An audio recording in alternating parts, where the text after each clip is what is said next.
I would now like to invite Warren Saunders to come and speak with us. And thank you for coming in, Warren. Everyone say hooray for Warren. Woohoo!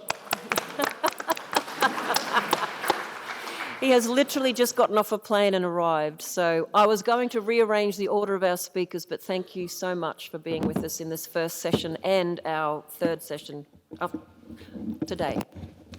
Thank you very much. It's a pleasure to be here. Could you please tell us your name and where you're from? Yeah, my name's Warren Saunders. I'm a Gungari man from Mitchell in the Maranoa district, but I work around Australia, so I get a lot of contact with a lot of other tribes. I live in Canberra at the moment, and I'd like to thank the traditional owners here, the Yagara, I've got to write this down, the Jagera and the Turrbal, and pay my respects to their elders, past and present. And I'd also like to give my thanks to, I can see there's a lot of elders in the room here today as well, and I'd like to thank them as well for their contributions, no doubt, to their family and community. So, and thank you all for the work that you've done, no doubt, towards this great cause. Warren, could you please tell us a little bit about First Peoples food systems before colonisation? Yes, certainly can. I've only got about 10 minutes, haven't I? So Yeah. I could go for ages. This is sort of my We'd love pet a whole lot topic. more, and we're going to have more in the future. So, but 10 minutes for right now. I love bush tucker. I love going bushwalking. I joined the army years ago. I was born in Mitchell and went to school in Roma and Toowoomba, and I've always been bushwalking, going out. We used to go shooting and cray fishing. Then I joined the army thinking I was going to get paid for bushwalking. Unfortunately, we crawled most of the time with sergeants yelling at us. So I didn't last very long in the army, wasn't really the army type. But I was there for a while, and I got my science degree there, which was good in geography. So I did a lot of anthropology and land transport and settlement patterns and that sort of thing. But since then, I was in the Environment Department for a while, National Botanic Gardens and National Parks and Wildlife Service. But now I'm self-employed. I've got a landscaping business. I'm a dirt coverer, basically specialising in native plants, plant detective. So we've got to go out and collect seeds, grow the plants, and then we get back out there, subdivisions, wetlands and ponds. Could be just somebody's house. We trim hedges as well. But our big jobs are wetlands and forests and saltbush crops and agroforestry things that we get involved with. I think we've done up to 15 million plants now and many tonnes of seed. So my work is my hobby and my tradition gone crazy. I love going bush, and now I get paid for collecting bush tucker and things like that. So I've organised that quite well. So I'm a botanist and a horticulturist these days mostly. But I'll get back on the topic, Aboriginal food systems. I suppose I do collect a lot of these foods myself and use them in my cooking at home. But I'd like to pay a bit of tribute to the work done by Bruce Pascoe, who's recently got a book called Dark Emu, you should get, which talks a lot about Indigenous culture and food and agriculture, and I'll touch on that. There's also quite a good book, The Greatest Estate, or The Biggest Estate. I can't remember who wrote it, might have been a few people. Wasn't that Gammage? Bill Gammage? Yeah, Bill Gammage, thank you. Yeah, good book. So that's quite a big book, but it goes on with similar sort of things, talking about pre-colonisation and the Aborigines and their agriculture. But it's quite an arguable that the height of civilisation 20,000 years ago, before the pyramids and all those places, may have been in Australia around Lake Mungo, because the people out there were already practising sciences like agriculture, botany and taxonomy of animals and anatomy, how to dissect those animals and how they worked. They were looking at the stars. There was already astronomy and lines and circles and shapes, and then drawing those on the ground. So maps and cartography. And a lot of these sciences were thought of a long time ago when people in Europe were probably not quite as advanced, perhaps, arguably. Might be people who agree or disagree with me on that. But yeah, they did have a civilisation going a long time ago, and importantly, politics. They were, the ancestors were very strong into organising themselves, totems and spirits and tribes and land and boundaries and access and all sorts of rules, and they still exist. So the idea of committees and voting and those sort of things were done a long, long time ago. even the concept of God and angels. I don't know if you've heard of Wanginas. They're like spirit people with halos around their heads. And Aborigines were thinking of spirits and things a long, long time ago and trying to come to grips with you know, what's out there and a higher purpose. I'm not talking too fast, am I? No, you're doing great, Warren. Go back to my thing. And then after that, we began many of the world's first arts and crafts, you know, making tools and spears and boomerangs. And they're quite advanced sort of bits of gear, really. The spears have got hooks on them that throw them a lot further. They've got boomerangs which come back. So they're quite advanced. It would have been quite a formidable force, and you know, the troops that the Wiradjuri and Kamilaroi had at their disposal. They were quite well armed and could go forth. And they did have a bit of a frontier battle early on. But with our look on the land and agriculture, we believe in looking after the land, and you're a part of the land. And many of us have totems. When you're born, you're given a totem. Mine's emu. And other people might have different animals, and kangaroos, etc. That means that you are supposed to look after that animal. So if there's other people in the tribe destroying the kangaroos or being cruel when they're killing kangaroos, you stick up for the kangaroo. So that's what I do for the emu. I don't eat emu. And so we have those roles in our society, and there's a lot of those roles given out to people. And people were in charge of different catchments. Some people were there to light fires. They had to have special training to do with the farm stick sort of farming that we would do. And so there are a lot of roles in society and a lot of crossover, and that's what made our society strong. And modern society is very strong as well, because you've got your family, you've got these lines, you're in a sporting club, you've got a zodiac, you've got all these things that make you up, which cross over to make society a strong unit. If we're by ourselves, we aren't as strong, and we aren't as connected. And that's a very big word for our tribe at the moment, is connection to country, connection to each other, and also that connection to yourself. You need to have that understanding of yourself. And that's sort of like the three rules we have very much: look after yourself, look after your country, look after your community and your family, and look after yourself. And very importantly in the tribe, it's all about caring and sharing. So with food resources, a lot of it revolves around water. There's a lot of wetland foods, fishes and yabbies and mussels, reeds and water chestnuts and things you pull out. All those things are edible. Most grasses and wetland plants, Cyperaceae and Poaceae plants are edible in different parts. Bamboo shoots, all those grasses. And there's also animals coming to water. There's always birds and their eggs, and it's pretty easy to ambush game coming down to rivers and billabongs. Further away from the billabongs and the wetlands and the rivers, you've got grasslands, and they've got grains, cereals, yams like yam daisies and orchids, and bigger game like kangaroos and emu. And those areas are often burnt. We've got any photos? We're supposed to be looking at some photos. Have you given them to Damien? Did you look at some of those? You can flick through a few. Okay. Found Dig them up. Marinara River, yeah, that's it. Oh, it is that one? Oh, you can just flick through a few of them. Okay. This is just my country. There's a bottle tree. There's Warren in the nursery. This is up on the Maranoa. This is just the artwork from our area. Now, this is a very unusual one. It's one of the only human stencils. You see the fellow up there? That's up near Mount Moffat, so that's quite rare. This is the Channel Country. These are seasonal sort of little waterways, and there's hundreds of them crossing over each other down sort of from Mitchell down to St George. And there's water in and out of those things.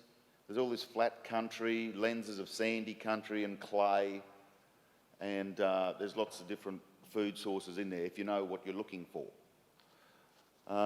Forested areas, that's sort of regrowth country. Next one. That's up the top. That's just a nice picture of Carnarvon Gorge. This is an area of one of our big camps. Aborigines had trade lines going through their areas where people could walk, like highways, and there were big camps, usually a day apart. But this was like probably a big village here years ago at Three Rivers Junction, south of Mitchell. So 3 big rivers come together on the Carnarvon Gorge. It's quite unusual bit of geology. And here's a couple of Goongarees out there looking at their scar trees, probably made into a big shield or probably a boat, a watercraft. Keep going, sort of in the forest a bit here. That's the upper, forests in our district. I think there's some cattle in there.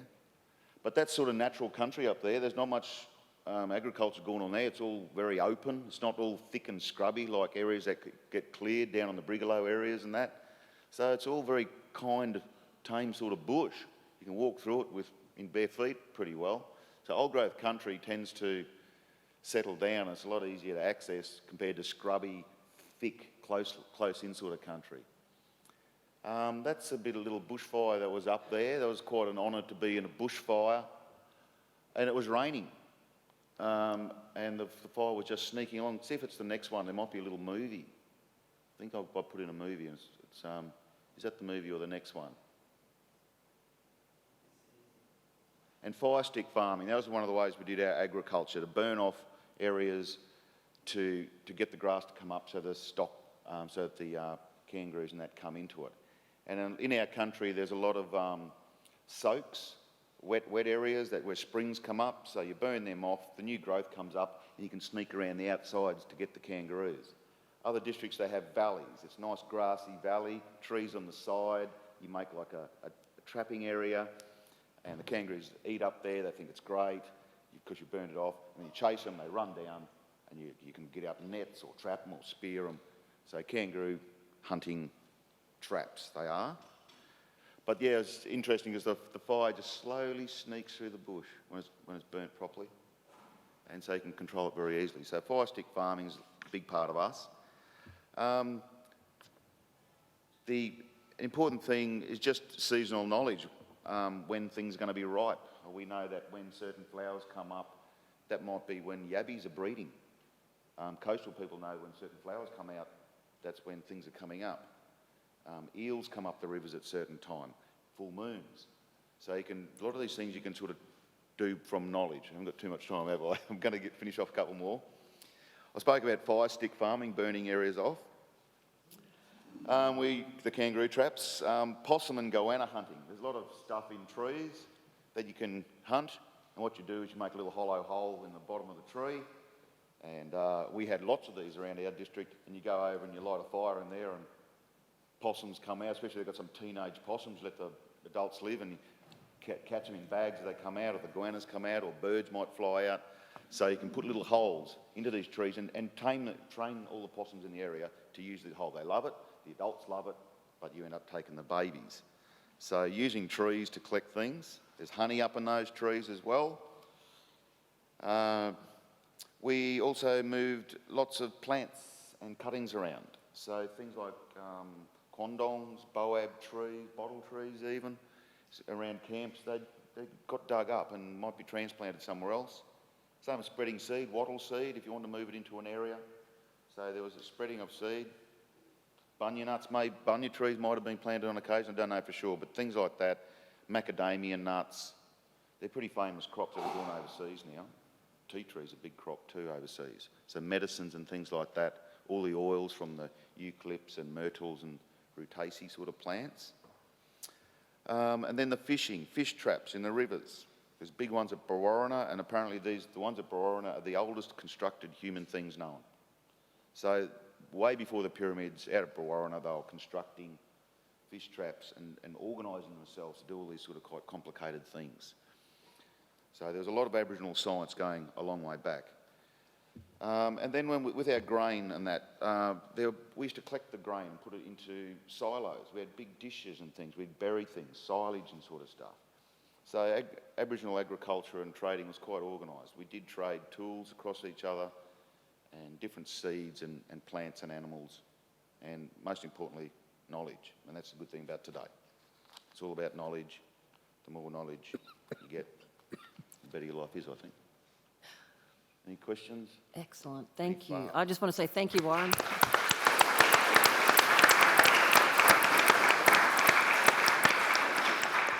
You've done so well to leap off a plane and share that with us. I have not so much a question, but I remember when I read Bruce Pascoe's book, Dark Emu, he had maps showing where grains were grown and harvested across places that now European agriculture sort of declares as arid or desert. Can you just for 1 minute talk about anything you know about some of those grains that maybe some of us don't even know about that Aboriginal people used? Big one, importantly, is rice. Rice is native to Gulf of Carpentaria and Papua New Guinea and parts in Indonesia and places like that. So the Asians got onto those grains quite a long time ago, the Japanese and people. And so that's a grain from this country which has been commercially used. Kangaroo grass, wallaby grass, all grasses have little seeds, and if you get them at the right time, you can collect them and winnow them and burn them to get the little seeds out, grind up to make flour. So making flour, making bread is a very ancient thing, and especially for Aborigines as well. And then the other big grains are the legumes and pulses, things like all the wattles. Nearly all the wattles are edible, and you get a big grain off them.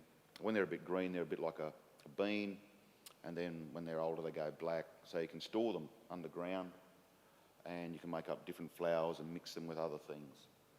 And I think the early explorers thought that they used to turn up to camps and the cakes and scones and things that were presented to them were very, very nice, they used to say. So they're very good at cooking. All the recipes, you go out there and taste bush tucker, it's pretty awful until you get the right recipe. Yeah. Salt bush is very important because it's a green, warrigal spinach, and you can always get some of those greens to mulch up into a bit of a pesto. So, I mean, pretty well every plant has a story. That's what I find the more as I go by. Every plant has a use. We don't want plants to become extinct, and some we've just got to find, well, they're useful to us, but they're important in themselves because they deserve to live as well. A species shouldn't be allowed to become extinct under human watch. Thank you, Warren. Did you have a question? Please go. Yes, thanks for that. Into the mic, Dom. Thanks for that, Warren. Just before lunch, I'm getting hungry already. I was wondering what would be the size of one of the communities that would be doing this food gathering and so forth? And also, was there any exchange between communities? Yes, definitely is. You're normally hanging around your rivers and your billabongs because, especially the women, you've got to wash babies and wash stuff and do things. So usually we're around billabongs, around the rivers, but then we go on sorties away to other little areas of food resources that may be seasonal or something. And the men are often ranging off further looking for bigger game and staying out of trouble in general, trying to the population control.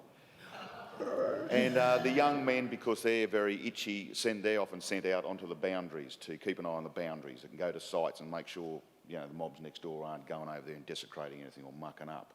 So the young fellas might be looking at camps, and they light fires. The Wiradjuri, and you said how many people? Well, often it'll only be a family getting around together, or their small clan somewhere. But occasionally they get together in big numbers, like the Bogong Festival down at Canberra. They come from miles, and that's another food resource up in the mountains. They're looking for moths, and they can bring them down and share them and take bags of them back home. And so there'll be a lot of people involved there. And same up here, we had the Bunya Nut Festival. And so people would come up here, and there'd be lots of them collecting, or certain people that own trees, I believe. So you had to sort of behave yourself in that. You were guests. Everybody not allowed to fight there, so you could meet people, maybe talk to tribes that you were arguing with to organise things. So they could come together in big numbers, and especially mobs like the Wiradjuri, the United States of the Wiradjuri. They were organised. They had army, they had sentries, they had lookout points. They could send messages across the district through these hills with their fires and their runners running around the district. And so they were quite a formidable force, and the Kamilaroi were another big mob as well. And they if they turned up, yeah, hello. So they hopefully they got permission to turn up, but they had big groups, and if they were collecting wattle seeds or grass seeds, and the whole tribe might get together. Up north, they love their water lilies, so the whole tribe might go out to collect something together. Fishing, they all go down to fish stuff together. Are there any food sources, staple food sources that are now not available or have been decimated? Oh, I'm sure there are. It's more the access and getting to it. You know, a lot of the stuff from the sea would be harder to get at now. You know, that's a big worry. You know, degradation of the seashore, and I'd say a lot of it's still there, fortunately, but in lesser numbers. Things are much rarer now, like koalas. That was, you know, a big source of fibre and keeping warm. So things like that have become extinct. We have lost a lot of animals, and they all would have had resources about them. So definitely there's been a loss of plants and resources from the country. Yeah. Yeah, it's interesting, Warren, you say people continue to do what they do practice-wise, even today. You still hunt, I still hunt, but we just use modern techniques and we still hunt the same things. It's just an interesting, I guess, segue into feral animals. Have they made a change to your habitat and your country? And then have you relied on those feral animals for a food source? Well, there's rabbits. People used to eat a lot of rabbits. They turned up, but they sort of died off. There's a lot of prickly pears came out there and things. We're a bit lucky because out in Maranoa district it starts to get onto desert and native plants and animals. You know, a lot of the exotic things struggle. Camels can make it, a few horses, but really it's hard work for exotic weeds and stuff out in our district. A bit further over Roma and Dalby, Darling Downs, no, a bit more on the weeds there. But if you get into good bush, there's not many weeds and ferals start to struggle. So the ferals and the weeds are very much part of human activity. We build roads, we make things up for them. When you go into the national parks and thick scrub, it's pretty hard finding rabbits because all the eagles eat them and things like that. So yeah, I think the natives have still got a bit of the dominance out in our district because we are such a harsh district. It's hard to grow wheat. Weeds don't like it, a lot of European things. So sometimes we get our own plants becoming weeds. You know, some wattles become weeds and we've got all sorts of thorns and goat heads and things like that, which are native, prickly things. But yeah, fortunately for our district, it is a bit drier. And the soil is a little bit richer, the brigalow areas, so they clear country out there and it grows back. It doesn't grow back the same because they're destroying the soil. That's the thing you want to protect. But yeah, you clear the country out there, 3 years later it's just a thicket, but it's too thick until it settles itself down. Okay. Well, Mary, are you happy we move on? Yeah. Thank you. Thank you so much, Warren, for speaking about, the food systems.